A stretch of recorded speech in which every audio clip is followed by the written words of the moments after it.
हरितालिका व्रत को हरितालिका तीज या फिर तीजा भी कहा जाता है। यह व्रत भाद्रपद मास के शुक्ल पक्ष की तिथि यानी आज मनाया जा रहा है। इस दिन कुंवारी कन्या और सुहागिन महिला भगवान शंकर और माता पार्वती की सच्चे मन से पूजा करती हैं। यह व्रत प्रमुख तौर पर उत्तर प्रदेश के पूर्वांचल और बिहार में मनाया जाने वाला करवा चौथ से भी कठिन माना जाता है, क्योंकि जहां करवा चौथ में चांद देखने के बाद व्रत तोड़ दिया जाता है, वहीं इस व्रत में पूरे दिन निर्जल व्रत किया जाता है और अगले दिन पूजन के पश्चात ही व्रत तोड़ा जाता है। हरितालिका तीज पर इस साल बन रहा है बेहद शुभ योग, चांदी तिथि और शुभ मुहूर्त।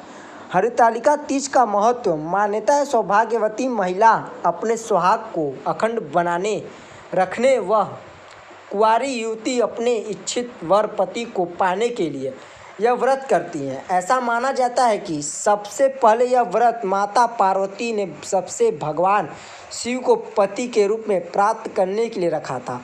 उन्हीं का अनुसरण करते हुए महिलाएं माता पार्वती और शिवजी जैसा दाम्पत्य जीवन पाने के लिए यह व्रत करती है। ऐसे रखा जाता है हरितालिका तीज का व्रत।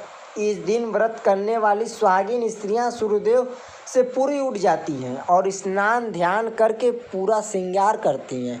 पूजन के लिए केले के पत्ते से मंडप बनाकर गौरी शंकर की प्रतिमा स्थापित की जाती है।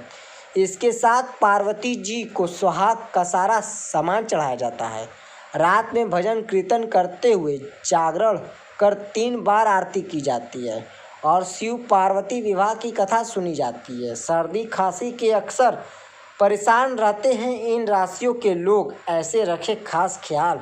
हरितालिका तीज की कथा इस प्रकार है कि पिता के यज्ञ में अपने पति शिव का अपमान देवी सती सह न सकी। उन्होंने खुद को यज्ञ की अग्नि में भस्म कर दिया। अगले जन्म में उन्होंने राजा हिमाचल के यहाँ जन्म लिया और पूर्व जन्म की स्मृति शेष रहने के कारण इस जन्म में भी उन्होंने भगवान शंकर को ही पति के रूप में प्राप्त करने के लिए तपस्या की। देवी पार्वती ने तो मन ही मन भगवान शिव को अपना पति माना लिया था और वह सदैव भगवान शिव की तपस्या में लीन रहती थी। पुत्री की यह हालत देखकर राजा हिमाचल को चिंता होने लगी। इसी संबंध में उन्होंने नारद जी से चर्चा की तो उनके कहने पर उन्होंने अपनी पुत्री उमा का विवाह भगवान विष्णु से कराने का निश्चय किया। पार्वती जी विष्णु जी से विवाह नहीं करनी चाहती थी। पार्वती जी के मन की बात जानकर उनकी सखियां उन्हें लेकर घने जंगल में चली गईं।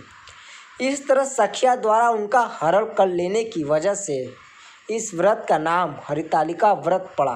पार्वती जी तब तक शिव जी की तपस्या करती रहीं जब तक उन्हें भगवान शिव पति के रूप में प्राप्त नहीं हुए। तभी से पार्वती जी के प्रति सच्ची श्रद्धा के साथ यह व्रत किया जाता है।